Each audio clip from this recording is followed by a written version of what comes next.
Hello guys, welcome to Achiever Exam Prep. Myself Sandeep Dixit. It's a CLAD series, data integration, and it's an important data integration, profit and loss based concepts. So let us start. A shopkeeper purchased three items XYZ at a certain price and sold at a certain price. Okay, the average cost price of XYZ is X plus Y XYZ is 900. That means यहाँ से statements के basis पे X plus Y plus Z का average 900 है. तो 900 into 3 कर देंगे तो हमारे पास कॉस्ट प्राइस निकलेगा. कॉस्ट प्राइस का निकलेगा 2700. नेक्स्ट स्टेटमेंट पढ़ते हैं कि इफ Z आर्टिकल Z जो है उसको हम लोग क्या करते हैं. नेक्स्ट अगला स्टेटमेंट पढ़ते हैं. If X Y are sold 10% profit and 25% loss respectively, then overall loss is a 9 whole 1 by 11%.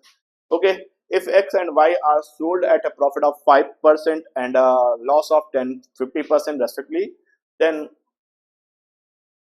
then the overall loss incurred for both is a 25%. Okay, the shopkeeper marked the Z item 20% above.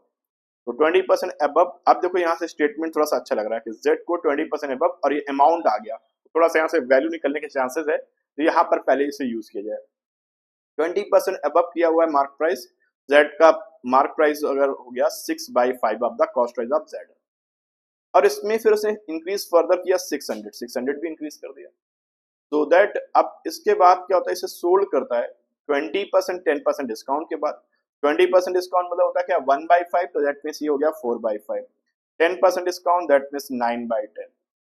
That's way you can get the profit of 72.8% का profit. That means Z का 172.8% जो है वो आपके पास ही आ चुका है.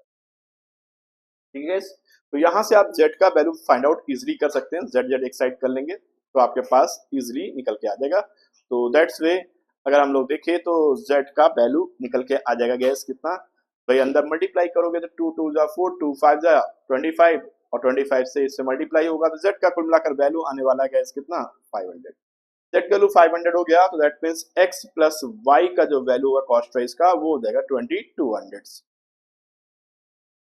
Okay, अब कहते क्या है कि X, अब इस लाइन को यूज करो तो बेस्ट रहेगा, क्योंकि जो इंटीजर वाली वैल्यू उनको यूज करके दो कंडीशन है इसके लिए, एक्स वाई के लिए प्रॉफिट लॉस वाली. तो हम लोग जो इंटीजर वैल्यू टोटल है उसको यूज करो तो जल्दी से सॉल्व होगा, अदरवाइज उसमें फंस जाओगे.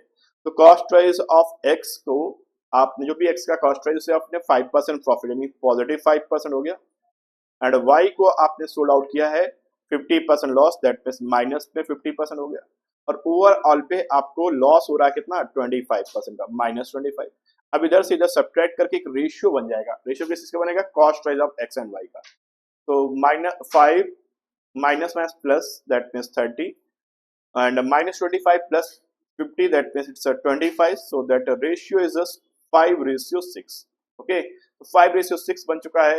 ये टोटल है 2200, इजीली डिवाइड हो जाएगा. तो 11 यूनिट का वैल्यू हो गया 2200, तो 1 यूनिट का वैल्यू हो गया 200, 2 5 10 दैट मीन्स थाउजेंड्स, एंड 2 6 1200. तो दैट्स ये आपके पास कॉस्ट प्राइस आ गया एक्स का कॉस्ट प्राइस, और ये हो गया वाई का cost price. I hope clear हो गया होगा. डेटा इंटीग्रेशन पे देखो क्या है ना कि ये इस तरह के पैसेज बेस्ड डेटा इंटीग्रेशन है, इनको सॉल्व करने के लिए आपको पूरा आपको इस तरह से सॉल्व करके जो भी स्टेटमेंट है उस स्टेटमेंट के बेसिस से सॉल्व करके रख लो तो इजी हो जाता है गैस. आई होप पूरा डेटा इंटीग्रेशन सॉल्व हो गया है. आते हैं गैस क्वेश्चन पर वन बाय वन करके देखते हैं क्वेश्चन क्या है. Which of the following statement is true, the overall loss incurred in X Y is same in both cases. Okay, तो टोटल अगर कॉस्ट प्राइस अगर बात करो तो टोटल कॉस्ट प्राइस हो गया आपके पास 1000 वो यानी 2200, और 2200 पर आपको पहले वाले केस में जो लॉस हो रहा है वो आपके पास फ्रैक्शन पे हो रहा था. फ्रैक्शन में कितना हो रहा है 9 होल 1/11%. दैट मीन्स ये 100/11 दैट मीन्स 1/11 हो गया. तो दैट मीन्स यहाँ से लॉस हुआ कितने का 200 का. ओके, दूसरे केस में 2200 का 25% लॉस हो रहा है, दैट मीन्स ये 1/4 होगा, तो 4 5 जा 4 5 जा that means 550 का. that means both are same. No, it's false. The net discount on Z is a 30%. Z पर net discount 30% है. No, तो first discount है आपके पास 20% and next discount है 10%. that टाइप के लिए x plus y and minus x पे क्यों डिस्काउंट है इसलिए 20 into 10 by 100, so that's way it is a 30 minus 2, that means 28%. So that's option number B is also false. Next, the sum of the cost price of x, y and z is 1700. y का cost price हमने निकाला 1200, z का भी find out किया था 500, so that means a total 1700. So that option number C is the correct. Okay, let us move for next question, guys. And next question is that what is the relationship between the cost price of x and the cost price of y? First condition, the cost price of x is greater than cost price of y. x का cost price क्या है? thousands, y का है 1200. तो क्या cost price x greater है? No. Next देखो, cost price of x is less than y. That's true. The cost price of x is equal to y. That's false. That's false. So that option number B is correct. Next statement. If article Y and Z sold at a percent profit is a 50%, 100%, then find the ratio. What is the ratio of the selling price of Y to Z? Y का selling price है, cost price है 1200 और से 50% above पे sold करते हैं profit पे, that means ये हो गया 150%. That's simple. Z पे 500 का cost price, इस पे 100% more, that means 200%. Simple. Percent sign cancel out, double zero cancel, and 0 cancel, and 2 6 and 5 3 and 5 10. That means what will get? 6 3 18 ratio 10. We simplified further, that means 9 ratio 5 is the correct answer, and option number D is the correct. Okay, let us move for next question. And further question is that what is the difference in the cost price of y and z? Cost price of y is 1200 and cost price of the z is 500. That means difference between these is 700. So that option number B is the correct. Let us move for next question. A shopkeeper wants to earn 30% profit on overall cost price of x, y, z. He sells x is 20% profits, y is 15% loss, then the profit earned this. Overall पे 30% profit चाहिए, that is 2700 पे 30% profit. That means 2700 का 30% क्या होगा? 321, 3 2 27 81 भी बोल सकते हैं, 81 810. टोटल पे 810 का प्रॉफिट चाहिए. x को आपने सोल्ड आउट किया है, 1000 है, इस पर आपने 20% प्रॉफिट अर्न किया, that means it's 20% profit, that means 200. Okay, and y cost price at 1200 and it's sold at 15% loss, that means it is the negative value, and the 15 12 180, that is 180. So that net profit here 20.